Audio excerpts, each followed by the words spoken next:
สบายดีเนาะสบายดีที่ว่าแฟนเพจของคุณแม่คำแล้วแฟน YouTube ของคุณแม่คำทุกคนไผ่ที่ว่าเข้ามาแล้วคุณแม่คำบุคคลอย่างไรเนาะในคลิปนี้วิดีโอนี้คุณแม่คำมี3ความลับมี3เทคนิคที่จะมาให้ทุกคนมาให้นักเรียนคุณแม่คำมาให้แฟนเพจมาให้คนที่ว่าติดตามคนที่ว่าติดลบคนที่ว่าบ่เคยติดลบคนที่ว่าบ่มีความสุขเห็นอย่างก็มีแต่ความแบบเฮ้ยเฮิร์ตนะมันเฮ้ยแบบห้ามเอ้ยเฮ้ย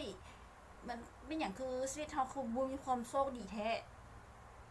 หมายคำจะมาให้3เคล็ดลับ3เทคนิคในการที่ว่าเราจะออกมาอยู่ในโลกยุคปัจจุบันนี้โลกของยุคของความโชคดีโลกของพลังงานบวกคือพลังงานของความมั่งคั่งและร่ำรวยเนาะมีอย่างแน่ในสามเลข3เคล็ดลับนี่ถ้าไผ่แบบคิดเข้ามาเบิ่งวิดีโอนะบอกเลยว่าเจ้าเป็นคนที่โชคดีเจ้าเป็นคนที่ได้รับพรเจ้าเป็นคนที่หนึ่งเดียวในจักรวาลแล้วนะเมื่อคำอยากบอกทุกคนว่าให้ทุกคนจงภูมิใจจงดีใจจงขอบใจ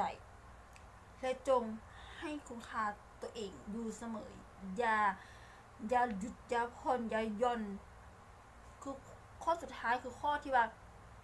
ให้คุณค่าตัวเองนะหลายคนที่คุณไปคำแต่ก่อนคุณไปคำก็เป็นคนหนึ่งที่แบบบุเคยเห็นคุณค่าตัวเองเนาะบุเคยเห็นคุณค่าบุเคยรู้จักตัวเองบุเคยแบบเบิ่งในตัวเองในมุมที่ว่าเพชรเม็ดงามเพชรเม็ดหนึ่งที่ได้จุติในโลกใบนี้นะเป็นอย่างเพราะว่าสั้นแต่ละมือคุณเบคคำบอกว่ากูนะเป็นคนที่ร้ายกูนะเป็นคนที่บ่งามกูนะเป็นแบบเป็นคนที่บ่ประสบผลสำเร็จใดๆในชีวิตนี้แบบรู้สึกว่าตัวเองเป็นคนที่บ่เก่งรู้สึกว่าตัวเองเป็นคนที่แบบบ่มีอย่างเลยที่จะพิสิทธิ์ความมั่งคั่งในโลกใบนี้นะจนมือหนึ่งมือที่ว่าคุณไม่คำตกอับเจอทั้งจนตาแจกและหลังซ้นฝามือนั้นเป็นมือที่ว่าคุณไม่คำเข้ามาอยู่ในออนไลน์มาเรียนรู้มาศึกษามาทอดถอดมาอ่านหนังสือมาอ่านปุ้มจำนวนหลายๆหัวคุณไม่คำจึงเข้าใจเลยว่าสิ่งที่ว่าเฮ็ดให้คุณไม่คำตกอับเฮ็ดให้คุณไม่คำแบบโซไม่ให้คุณไม่คำแบบบ่มีค่านะสาเหตุย้อนว่าครูไม่คำเป็นคนที่ว่าบ่ฮักตัวเองบ่เห็นจุดดีของตัวเองบ่เคยให้โอกาสตัวเองเนาะ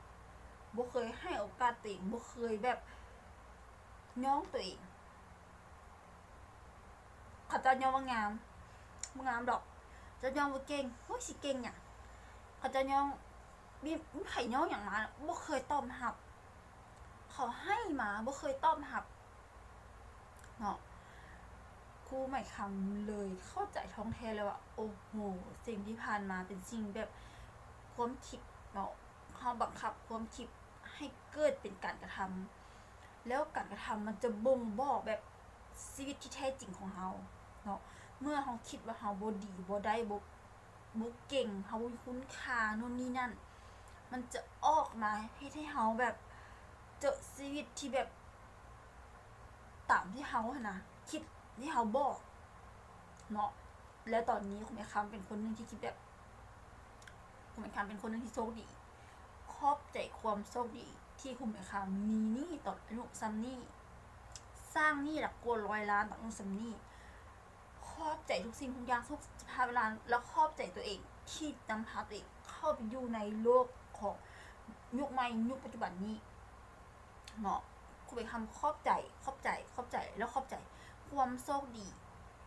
ความโหดร้ายที่คุณไปคำเจอที่ในอดีตผ่านมาจนฮอดณตอนนี้เนี่ยณปัจจุบันนี้สร้างให้คุณไปคำเป็นคนที่ยิ่งใหญ่สร้างให้คุณไปคำเป็นคนที่เก่งสามารถเปล่งแสงในตัวเปล่งพลังเพชรในตัวออกมาได้เนาะถ้าใครคิดว่าคลิปนี้วิดีโอนี้มีประโยชน์กดไลค์กดแชร์กับน้องใจให้คุณไปคำเด้อเนาะและที่สำคัญแมนคุณไม่ค หลายคนที่รู้จักคุณเมย์คำได้แล้วคือแฟนเพจคุณเมย์คำมีหลายเนาะคุณเมย์คำเป็นแล้วก็หลายคนอาจจะยังพันหัวคุณเมย์คำนี่แม่นไผ่เป็นอย่างและตอนนี้เห็นอย่างอยู่เลยเนาะคุณเมย์คำบอกเลยว่าคุณเมย์คำเป็นผู้หญิงลาวที่เป็นอาจารย์สอนคอร์สออนไลน์เนาะคอร์สออนไลน์แล้วคอร์สออนไลน์นี่แม่นอย่างคอร์สออนไลน์เป็นการศึกษาผ่านโลกออนไลน์การศึกษาผ่าน Facebook เนาะตอนนี้คุณเมย์คำมีนักเรียนอยู่ประมาณหลายเนาะอยู่ในห้องเรียนนี่ในห้องเรียนคุณเมย์คำมีหลักอยู่มันมีข้อเที่ยวข้อความกับท่านหมอมาละวันที่ไปซอยเรื่องเทคนิคของเพิ่นนักเรียนคุณเมย์คำไปซอยเทคนิคของเพิ่นนะแม่นอยู่ประมาณ48 คนนักเรียน48 คนแล้วมีคือนักเรียนของคุณเมย์คำเองอีที่ว่าเปิดพิซิดนี่ลิขิตทางมาของเงินคือข้อนี้คุณเมย์คำจะสอนแบบภายในใจแบบไม่เซ็ตให้เฮามีความสุขถึงปัญหาทุกอย่างว่าจะเป็นหนี้หลักกว่า100 ล้านคือคุณคำนะเป็นคนที่มีหนี้ติดลบมาก่อนเคยติดลบมาก่อนเคยแบบจมดินจมมีเงินติดตัวพันกีบไปห้องการไปตายเอาดักหน้าคุณคำสร้างตัวตนให้ตัวเองแบบขึ้นมาได้จังใดในห้องเรียนพิซิดนี่ลิขิตทางมาของเงินจะให้คำตอบทุกคนราคาโรงเรียนคอร์สนี่บอกเลยสำหรับคนที่ฟังคลิปนี้แล้วนี่เลยวิดีโอนี้แม่นได้ราคาที่69,000 เท่านั้นเนาะ69,000 เท่านั้นราคานี้จะบวกกลับมาอีกแล้วราคานี้จะเป็นราคาที่แบบอยากให้คนเราเข้าใจอยากให้คนเราหักพูดถึงคุณเอกคำเนี่ยได้หักมานะคุณเอกคำอยากให้ทุกคนแต่ก่อนคุณเอกคำนะเป็นคนที่ให้บ่เป็นและหักบ่เป็นอีกเนาะบ่ค่อยให้อย่างไผ่แล้วเวลาไผ่ให้ความย่องยอให้ความสมเสยให้นู่นนี่นั่นนะคุณเอกคำก็บ่ค่อยยอมหักคุณเอกคำจะมาสอนทุกคนใส่ได้ใส่แบบความสุขให้เป็นอยู่ในกองปัญหาทุกอย่างและที่สำคัญจะให้ทุกคนแบบหับให้